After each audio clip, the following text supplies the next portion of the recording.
La corne de brume a retenti tout le week-end aux abords du lac de Xonrues-Longemer.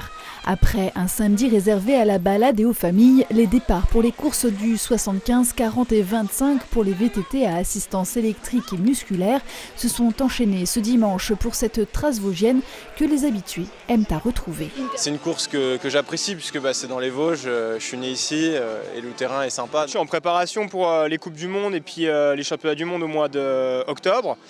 Donc mes parents habitent à la Bresse, c'était l'occasion de venir s'amuser un petit peu dans les sapins vosgiens et puis de finir un bon bloc d'entraînement. La manifestation avait souffert post-Covid. La première satisfaction pour les organisateurs, c'est le retour du public. 800 cyclistes ont pris le départ pour cette 35e édition. On est sur 140 personnes en plus sur le week-end.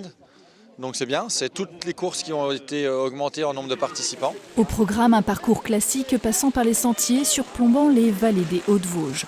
Pour rappel, la trace vosgienne, c'est à l'origine une course de ski. 7 clubs de ski se sont associés au vélo club géromois pour faire une course de VTT l'été.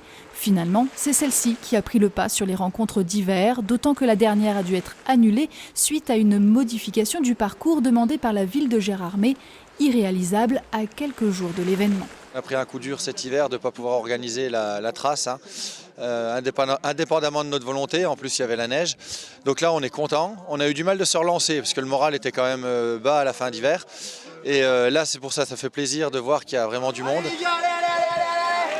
Plus de 170 bénévoles se sont mobilisés pour assurer la logistique. Côté chrono, on notera la performance de Tom Perrin qui s'est imposé en 3h18 lors de l'épreuve du 75 km et Émilien Puech sur celle du 40.